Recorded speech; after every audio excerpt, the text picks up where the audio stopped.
I think if there was a dish that encapsulated our friendship, I think this would be it. That's very intimate. Yes, it is. Oh, okay. All right. Well, don't have that. You can edit that, No, right? no, I love that. So, Helen, today we're cooking shakshuka, Yes. but we are shaking it up a bit, right? Yeah, it comes from our new book. Comfort. Traditional shakshuka, but we're adding curry powder, curry Sambal leaves, oleg. sambal oleg, which is a Malaysian chili Tamarind. sauce, tamarind, and then we're serving it with Rice for controversial me. rice Rice for me. or flatbread for me.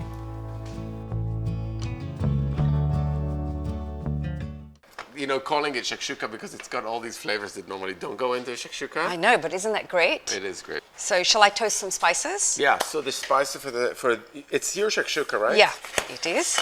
So it means that it's got a few unusual ingredients It there. has. So I've got fennel seeds here. Yeah.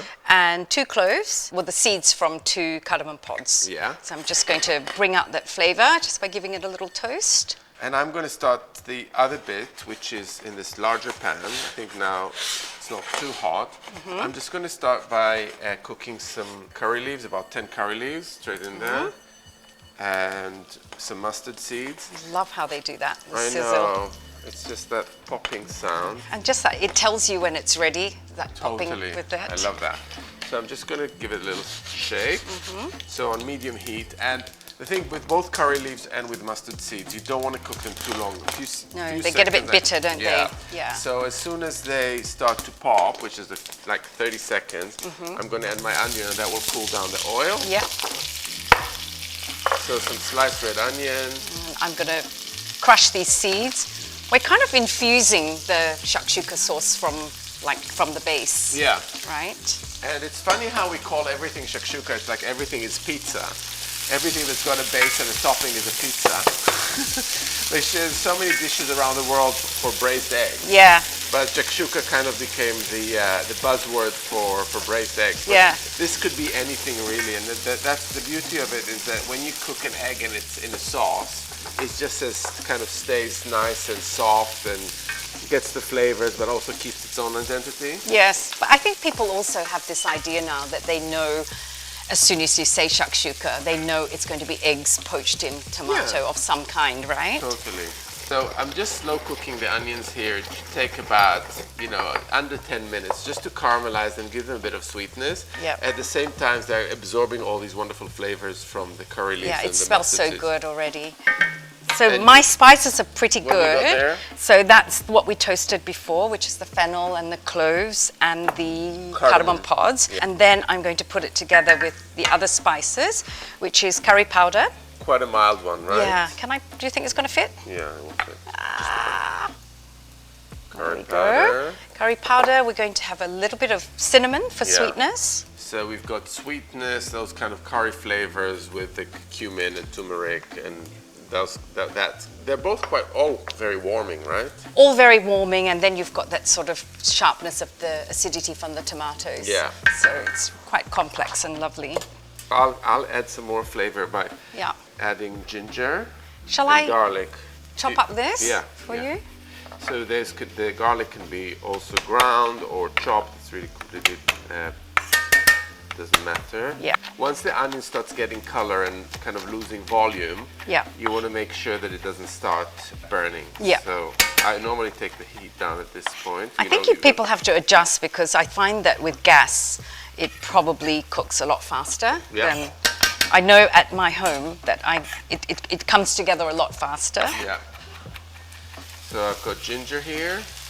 When you've got the garlic, you can give me that.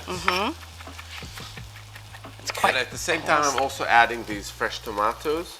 You don't even need to chop them. They'll kind of break down with the heat. Yeah.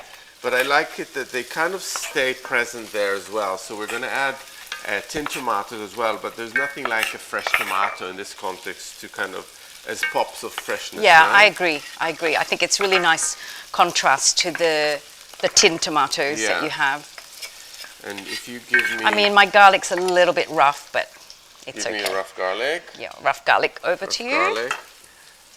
So so we're starting to build up the flavors in the sauce for the shakshuka. And just to add to that, I'm going to chop in some coriander stalks. Oh yeah.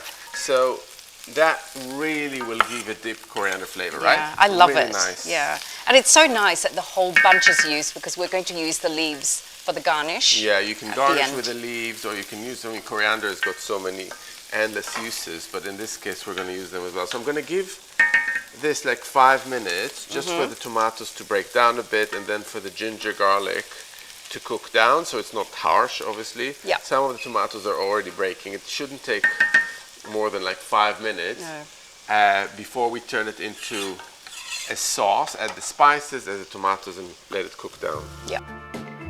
So Helen, your spices are here, the toasted spices. I'm going to add those in. So we're going to give that about 2 minutes. You just want to toast it to really bring out those flavors, those Yeah, oils. because the kind of the cinnamon and the curry has not been cooked down yet. So you just, with the oil and the heat, you're going to kind of tease out the flavor a little bit. It's a good word, teasing it out. Tease out the flavor.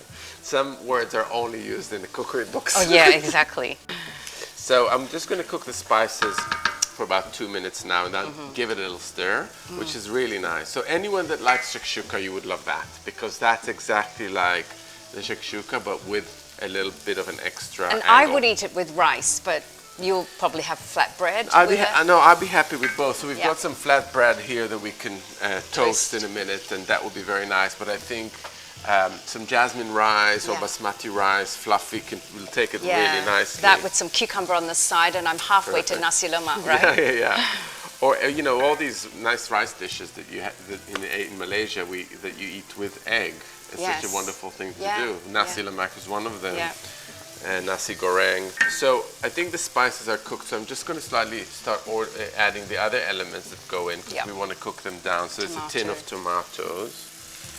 So tamarind, really important. Yes. So what does the tamarind do here? It just gives it that added acidity. I mean, the tomatoes have that and the sweetness, but the tamarind really kind of just brightens the whole thing, much as you would lemon juice, I guess. Yeah, it's the equivalent. Lemon juice, a bit of vinegar. So there's palm sugar here, and which I think will dissolve. and the combination of tamarind and palm sugar, it's just, for me, just that sweetness and that sharpness just really brings things together. If you can't get palm sugar, then you can easily Light brown get sugar? like light brown sugar. Yeah, I think that's or any fine. sugar. Any really. sugar, yeah. And I'm adding a bit of salt here, some Sambal which will give it the kick that we want.